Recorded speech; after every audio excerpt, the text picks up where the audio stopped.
Effectivement, merci à toutes celles et tous ceux qui ont organisé cette soirée, parce que sans eux, sans les militants politiques, comme sans les militants syndicaux qui se sont engagés ces dernières semaines, ces derniers mois dans la bataille des retraites, alors ils auraient le champ libre en face. Et c'est grâce à ces engagements individuels, personnels, qui, une fois regroupés, forment le collectif militant, syndical, associatif ou politique, que nous pouvons dire que nous ne sommes pas d'accord avec leur monde et que nous en voulons un autre.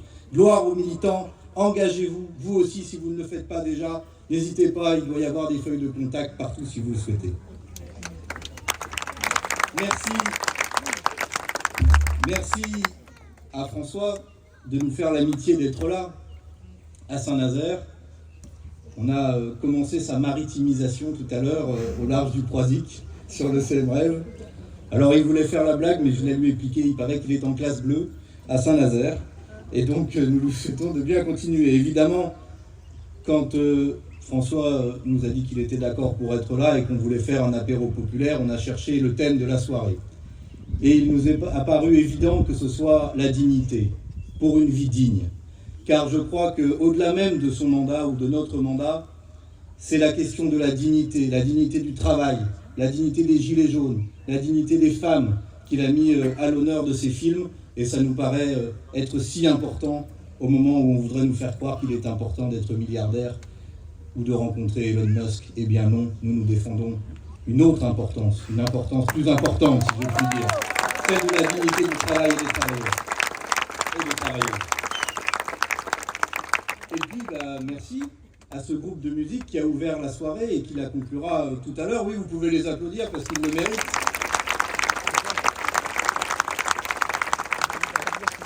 The Blues Legacy s'appelle. Notez-le si vous en entendez parler ou parlez-en autour de vous. On voulait mettre de la musique. Pourquoi ? D'abord parce que on a essayé de nous faire croire, il y a quelques années, que la culture n'était pas essentielle. C'était au temps du Covid. Il y avait les activités essentielles et puis les non essentielles.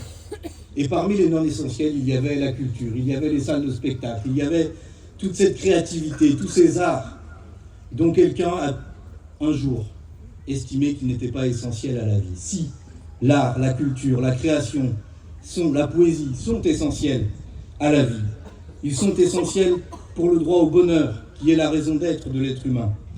Ils sont essentiels parce que l'émancipation ne se découpe pas en tranches. Il n'y a pas d'un côté l'émancipation sociale des travailleurs qui serait à mettre tout en haut et puis le reste quand on aurait le temps. Non. L'émancipation, c'est un tout. Et c'est ce tout-là que nous voulons aussi marquer par le fait de mettre un peu de musique, un peu de gaieté, un peu de bonheur dans cette soirée. Voilà ce que nous voulons faire. Et puis enfin, oui, nous voulons essayer de faire de beaux moments. Parce que c'est une bataille culturelle qu'on mène contre ceux d'en face. Et nous voulons donner envie de s'engager dans cette bataille culturelle avec nous pour changer le monde qu'ils font pour nous, à notre place, et que nous voulons changer une fois que nous aurons gentiment indiqué la sortie à ces messieurs et dames qui nous gouvernent. Voilà ce que nous faisons. Donner envie, parce que le mouvement social qu'on a connu, le plus puissant depuis 1968, bien sûr, il n'a pas remporté la victoire qu'on espérait tous là à cette heure. Mais ce n'est pas fini, ça reviendra. Nous continuerons la bataille chaque fois que nous en aurons l'occasion. Et surtout, peut-être que nous n'avons pas encore gagné. Mais eux, ils ont déjà perdu. Ils ont perdu parce que leur monde, personne n'en veut. Ils ont perdu parce que leur monde est laid, parce qu'il est triste, parce qu'il est dur. Vouloir faire travailler 2 ans de plus des hommes, des femmes qui déjà, à 45, à 50 ans, soit sont mis au chômage, soit se lèvent en ayant mal au dos, mal au coude, mal au poignet, à cause de la dureté du travail. Eh bien, ce n'est pas le monde que nous voulons.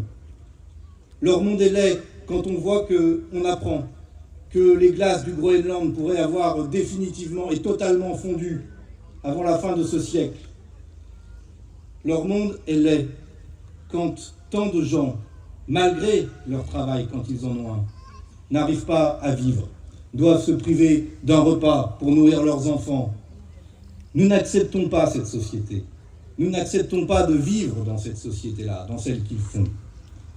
Et puis, nous n'acceptons pas de vivre dans cette forme de monarchie autoritaire présidentielle qu'est la Macronie. Oui, vous pouvez huer. Nous n'acceptons pas, ni vous comme salariés ou travailleurs, quel que soit votre statut, ni nous comme parlementaires, ni nous tous comme citoyens, qu'on nous empêche de voter à l'Assemblée nationale contre la réforme des retraites, comme ils l'ont fait, en utilisant toutes les procédures les plus brutales, les plus autoritaires, le 49.3 et tous les autres. Je ne vais pas vous faire toute la liste, parce qu'à la fin, il y a le numéro complémentaire que vous avez découvert la semaine dernière, le 40. Mais à la fin, c'est pas nous qui gagnons les millions. C'est toujours les mêmes. Eh bien, ça suffit. Cet autoritarisme, cette volonté de maltraitance sociale, d'inaction écologique, ça suffit. Nous ne voulons pas de leur monde. Nous le refusons et c'est pour ça que depuis un an, nous avons fait œuvre d'opposants. Et nous l'assumons, nous le revendiquons. Nous n'avons rien à voir avec le monde qu'ils construisent. Et ils sont profondément dangereux parce que le monde qu'ils préparent, par cette brutalité sociale, écologique, politique, c'est le monde qui fait la part belle à l'extrême droite. Et c'est ce qu'on a vu en Hongrie, en Italie et partout dans l'Europe qui progresse, soit sous la forme des partis d'extrême droite, soit sous la forme de partis qui étaient en gros les Macron locaux et qui petit à petit deviennent de plus en plus autoritaires. Ils sont dangereux et il faut les stopper. Voilà ce que nous voulons faire. Voilà pourquoi nous nous opposons à eux, pourquoi nous avons fait un an d'opposants, et voilà pourquoi nous faisons aussi un an de proposants, parce que nous avons une autre proposition à mettre sur la table. Et cette proposition, c'est la rupture. C'est le sens des campagnes qu'on a menées avec Jean-Luc Mélenchon, avec la NUPES aux élections législatives il y a un an, de dire oui, la vie peut être belle, oui, la vie peut être digne, mais pour cela, il va falloir rompre avec le monde qui est là. Pas seulement le changer, le rafistoler, l'arranger, non, rompre, changer radicalement de logique, sortir du productivisme, sortir de l'accaparement des richesses, sortir de la monarchie présidentielle pour aller vers la 6e République. Voilà ce que nous disons, opposants et proposants. Et donc, oui, nous abrogerons la réforme des retraites. Nous abrogerons la retraite à 64 ans et nous referons la retraite à 60 ans. Voilà ce que nous défendons. Et peut-être qu'à cette heure-là, nous ne sommes pas parvenus, mais ça reste écrit sur le papier de ce qu'il y a à faire et en haut du papier de ce qu'il y a à faire. Oui, nous allons faire la bifurcation écologique de la société par la sobriété. Christelle en a bien parlé. Et ceux qui ont le plus doivent commencer à être le plus sobres. Parce que quand on dit sobriété, c'est que pour certains, c'est l'ébriété. L'ébriété énergétique, l'ébriété des transports longue distance polluants, l'ébriété de toute une série de consommations somptuaires dont nous n'avons pas les moyens. Les riches vivent au-dessus de nos moyens et au-dessus des moyens de la planète. Et c'est pour ça qu'avec François, on est allé voir notamment le site d'essai sur les énergies marines au large du Croisic, au Semerève, pour parler de la mer, parler de la transition, de la bifurcation énergétique, et montrer qu'ici, à Saint-Nazaire, et dans la région, on est capable de faire des énergies qui ne produisent pas de carbone, dont on cherche en permanence à minimiser l'impact sur la biodiversité, par exemple, ou sur les milieux. C'est pour ça que c'était un prototype d'éolienne flottante que nous avons vu, et qui sont en même temps en capacité de fournir l'énergie dont chacun a besoin pour ses besoins les plus élémentaires et les besoins vitaux que nous voulons défendre. Des propositions, des idées pour un monde meilleur. Je vous ai parlé de la 6e République. François pourrait parler du référendum d'initiative citoyenne qu'ont porté aussi les Gilets jaunes et que nous portons aussi, et auquel il faudra bien arriver pour qu'on ne soit pas obligé d'aller mendier des droits de référendum auprès d'un Conseil constitutionnel qui nous les refuse parce que M. Juppé a décidé que ce n'était pas le moment. Nous sommes des citoyens adultes et nous avons droit à une démocratie adulte et continue, et pas seulement une fois tous les 5 ans. Et puis enfin, des propositions, je vais en porter, pas plus tard que la semaine prochaine, à l'occasion d'un projet de loi qu'ils appellent « Partage de la valeur dans les entreprises ». Ah, on se dit chic, enfin. On va peut-être enfin pouvoir discuter de salaire. Ah bah non, c'est pas dans le texte. On va peut-être pouvoir discuter indexation des salaires sur l'inflation. Ah bah non, c'est pas dans le texte. Hausse du SMIC. Ah bah non, c'est pas dans le texte. Fin des exonérations de cotisations qui permettent aux entreprises de priver les salariés du droit à un salaire et donc au droit au chômage et à la retraite que leur donnent ces cotisations. Non, ce n'est pas dans le texte. Au contraire, il y a encore des exonérations. Des exonérations, des primes, de l'intéressement, de la participation exonérée surtout. En gros, n'augmentez pas vos salaires, sinon il y aura moins de résultats pour l'entreprise et vous aurez moins d'intéressement. Alors que si vous baissez votre salaire, peut-être vous aurez un peu d'intéressement ou de participation à la fin. C'est ça leur logique. C'est un marché de dupes. C'est une escroquerie. Et nous allons bien sûr proposer, nous, tout ce que je viens de vous dire et d'autres choses pour, par exemple, faire en sorte que quand les actionnaires veulent s'augmenter, ils soient obligés d'augmenter les salaires d'autant. Ça va, c'est raisonnable. On pourrait dire déjà que vous avez assez pris, on s'arrête là. Mais on leur dit, si vous voulez vous augmenter de 10%, bon, c'est beaucoup, mais au moins, augmentez les salaires de 10%, sinon vous n'avez pas le droit. C'est une manière... voilà. Et puis, on portera aussi plusieurs propositions pour que cesse cette injustice absolument insupportable qui est l'inégalité de rémunération entre les hommes et les femmes. Et c'est notamment ma collègue Marianne Maximi qui portera ces propositions-là, pour qu'il y ait des commissions de salariés pour contrôler ce qui se passe dans les entreprises, pour que les entreprises qui n'arrivent pas à démontrer qu'elles respectent l'égalité salariale soient obligées de verser des primes supplémentaires pour les femmes, que quand on fait des heures complémentaires, qu'on est à temps partiel et qu'on fait des heures complémentaires, elles soient autant majorées que les heures supplémentaires que font les salariés à temps plein, parce qu'il y a là une double peine qui vient s'appliquer, etc., etc. Vous voyez que, proposant, nous le sommes tout le temps, et nous continuerons à l'être.